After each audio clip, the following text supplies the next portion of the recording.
2000 एकड़ में फैला छत्रपति शिवाजी महाराज इंटरनेशनल एयरपोर्ट मुंबई दुनिया का बिजिएस्ट एयरपोर्ट में से एक है। हर रोज़ 1000 से ज़्यादा फ्लाइट्स और 1.5 लाख से ज़्यादा पैसेंजर को हैंडल करने वाले इस एयरपोर्ट पर सालाना 30,000 टन का कार्गो भी आता है। सदियों से जहाँ जहाँ ट्रैवल और बिजनेस हुआ है वहाँ तस्करी भी हुई है। अपने देश से बाहर 50,000 से ऊपर का कुछ भी खरीदा तो उसे अपने देश में लाने के लिए गवर्नमेंट को उस आइटम पर ड्यूटी भरना होता है। तस्करी यानी स्मगलिंग का सिंपल डेफिनेशन ये है कि किसी भी चीज़ को इलीगल तरीके से देश के अंदर लाना, चाहे वो सोना हो या सुपारी। स्मगलर्स तस्करी इसलिए करते हैं ताकि ड्यूटी बचाकर वो प्रॉफिट कमा सके, पर ये करने के लिए उन्हें चकमा देना होता है कस्टम्स ऑफिसर यानी सीमा शुल्क अधिकारी को। कभी वो जीतते हैं तो कभी कस्टम्स ऑफिसर। कुछ ऑफिसर्स ईमानदार होते हैं तो कुछ कस्टम्स ऑफिसर स्मगलर के साथ मिल बांटकर मुनाफा खाते हैं, जैसा कि बाकी डिपार्टमेंट्स में भी होता रहता है। इटली मिलान से शालिनी सिंह, जो कि luxury bags like Gucci, Chanel, Louis Vuitton को मिलान से मुंबई ला रही थी। एल्डेरा से वरुण कटारिया गोल्ड्स को इंडिया ला रहा था। बैंकॉक से हेमा खानगानी महंगी घड़ी और पिंक डायमंड जिसकी कीमत 31 करोड़ की थी उसे ला रही थी, और इथियोपिया से स्वाति सालुखे 52 लाख का ड्रग ला रही थी। उनके रेस्पेक्टिव देश छोड़ने से 48 घंटे पहले इंडियन पार्लियामेंट में विपक्ष पर आरोप लगा कि देश को 40,000 करोड़ का स्मगलिंग की वजह से साल में नुकसान हो रहा है और उसका कारण वित्त मंत्री है। इसलिए वित्त मंत्री ने अपने सीनियर ऑफिसर अविनाश से तस्करी को रोकने और कम करने के लिए मीटिंग की, जिसमें फाइनेंस मिनिस्टर ने अविनाश को ऑनेस्ट, हंग्री और मोटिवेटेड ऑफिसर्स की लिस्ट बनाकर उन्हें एयरपोर्ट की जिम्मेदारी संभालने का काम सौंपा। बाकी स्ट्रेटेजिक एयरपोर्ट की तरह मुंबई इंटरनेशनल एयरपोर्ट पर ड्यूटी दी गई असिस्टेंट कमिश्नर प्रकाश कुमार को, जो कि ऑनेस्ट, हंग्री और मोटिवेटेड वाली क्राइटेरिया पे 10 on 10 था।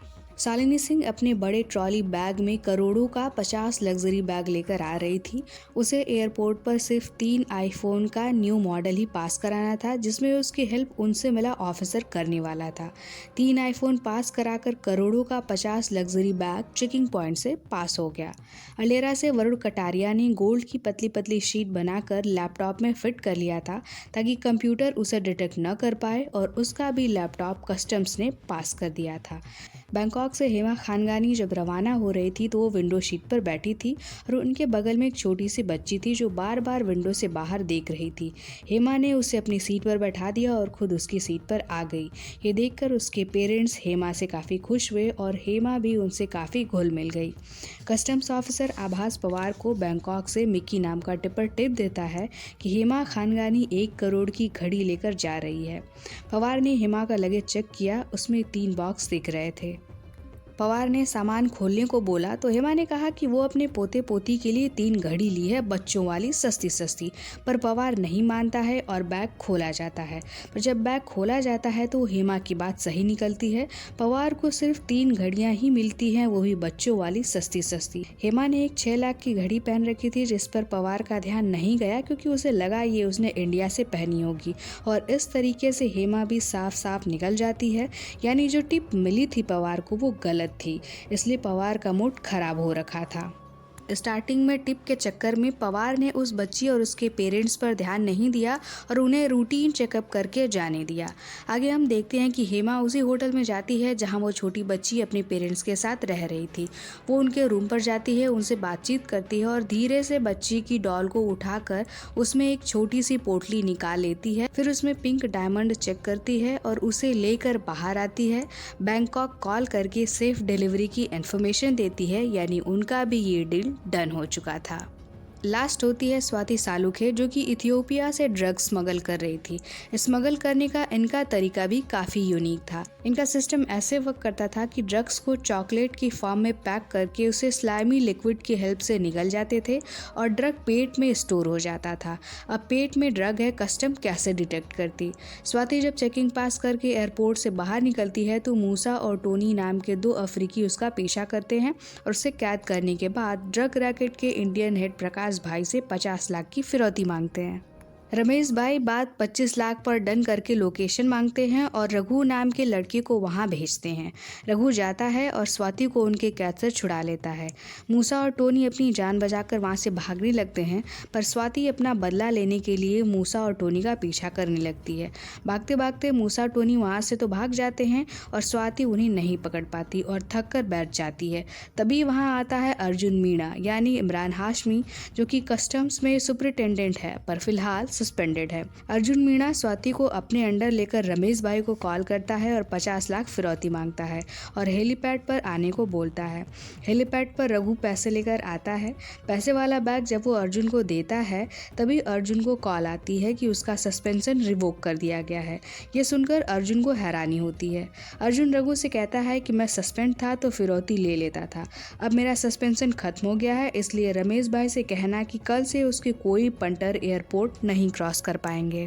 रघु कहता है कि अगर इतने ही ईमानदार हो तो ये फिरौती क्यों ले रहे हो।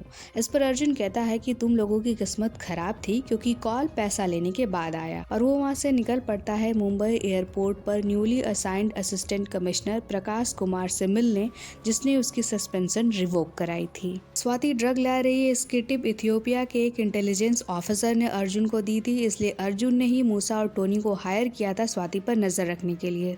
असिस्टेंट कमिश्नर प्रकाश कुमार मुंबई आते ही ड्यूटी ज्वाइनिंग डेट से एक दिन पहले ही एयरपोर्ट चला जाता है।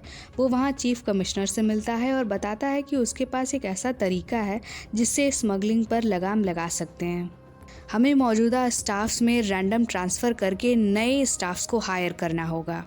रैंडम ट्रांसफ़र और न्यू स्टाफ हायरिंग सुनकर चीफ कमिश्नर थोड़े गुस्से में हो जाते हैं कि तुम्हारा क्या मतलब है, मेरे सारे ऑफिसर्स इनकॉम्पिटेंट हैं, करप्ट हैं। तभी प्रकाश वरुण कटारिया, जो कि गोल्ड चिप को लैपटॉप में छुपा कर ला रहा था, उसे कस्टम से क्लियरेंस भी मिल गई थी और वो एयरपोर्ट से निकलने वाला था, उसे रोकता है, रीचेक करता और लैपटॉप खोलकर गोल्ड चिप चीफ कमिश्नर के सामने रख देता है। कमिश्नर कहते हैं तुम क्या चाहते हो। प्रकाश कहता है कि मैं अपनी नई टीम बनाना चाहता हूँ, आपको 30 नए ऑफिसर्स लाने होंगे। चीफ कमिश्नर कहते हैं कि मैं मानता हूँ कि तुम्हें फाइनेंस मिनिस्टर ने हायर किया है, पर 30 लोगों को बिना वजह में ट्रांसफ़र नहीं कर सकता। तभी चीफ कमिश्नर को एक कॉल आती है कि जाने माने पॉलिटिशियन भोसले जी के इकलौते दामाद सिद्धार्थ गुप्ता, जो कि सिंगापुर से मुंबई आ रहे हैं, उनका प्रोटोकॉल देखना है। चीफ कमिश्नर सिद्धार्थ गुप्ता की प्रोटोकॉल की ड्यूटी प्रकाश को सौंपकर वहां से चला जाता है। प्रोटोकॉल मतलब वीआईपी को वीआईपी फील कराना, उन्हें वीआईपी ट्रीटमेंट देना, उनका ख्याल रखना पूरे एयरपोर्ट जर्नी पर। प्रकाश कुमार ऑनेस्ट के साथ साथ इंटेलिजेंट भी था। प्रकाश को पता था कि दामाद जी का स्वागत न करने की सज़ा क्या हो सकती है। प्रकाश सिद्धार्थ गुप्ता को सीसीटीवी रूम से ट्रैक करता है और सिद्धार्थ को कोई वीआईपी ट्रीटमेंट नहीं मिलती है और उसे आम आदमी की तरह लंबी लाइन में खड़े रहना पड़ता है। सिद्धार्थ इस बात से ही चिढ़ा हुआ था कि उसे वीआईपी प्रोटोकॉल नहीं मिला। प्रकाश देखता है कि सिद्धार्थ ने लगभग 5 करोड़ की महंगी लग्जरी घड़ी पहन रखी है। प्रकाश सीसीटीवी रूम से बाहर जाकर पुलिस स्टाफ थापा से मिलता है और पूछता है कि एक स्मगलर दिखा है, मुझे इसके बारे में किससे बात करनी चाहिए। थापा पवार के बारे में बताता है और थापा खुद पवार के पास जाता है और सिद्धार्थ को एज ए स्मगलर बताता है। पवार का दिमाग घड़ी के नाम पर पहले से ही खराब हो रखा था। फिर से घड़ी का सुनकर पवार का दिमाग और गुस्सा हो जाता है। वो सिद्धार्थ के पास जाता है और उसे रोक लेता है और कहता है कि बिना चेकिंग तुम कैसे जा रहे हो। सिद्धार्थ भी गुस्से में ही था, उसने कहा तुम होते कौन हो रोकने वाले, और पवार से कहता है कि अपने आदमी बाहर भेज दो, मैं 2 लाख रुपए तुम्हें दे देता हूँ चाय पानी के लिए। पवार ये सुनकर आग बबूला हो जाता है और कहता है कि 5 करोड़ की महंगी घड़ी पहनकर 1.5 करोड़ की ड्यूटी बचाकर तुम मुझे 2 लाख रुपए की चाय पानी देकर खरीदना चाहते हो। पवार उसे नो कैमरा रूम में ले जाकर एक चाटा लगाता है। सिद्धार्थ के तो जैसे तोते ही उड़ने लगे। सिद्धार्थ फिर अपने ससुर को कॉल करता है और पवार के तो होश ही उड़ जाते हैं और इसी के साथ उस टाइम प्रेजेंट सभी स्टाफ्स को ट्रांसफ़र करने का ऑर्डर भी आ जाता है। यानी प्रकाश कुमार का प्लान काम करता है। चीफ कमिश्नर गुस्से में प्रकाश को डांटते हैं कि एक ड्यूटी दी थी वो भी तुमसे नहीं हो पाई। प्रकाश कहता है कि सर मेरी ज्वाइनिंग कल है तो सिस्टम ने आई कार्ड और एक्सेस कार्ड जनरेट ही नहीं किया। आपका नंबर सुबह नहीं ले पाया, जब तक नंबर सोर्स किया तब तक कांड हो चुका था।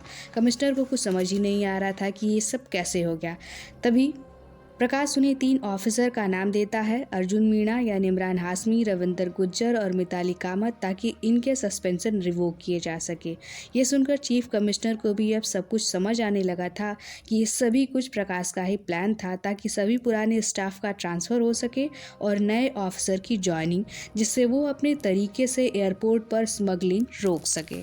यह है तस्करी सीज़न 1 का एपिसोड 1। आगे के एपिसोड जानने के लिए कमेंट करें और चैनल पर बने रहें।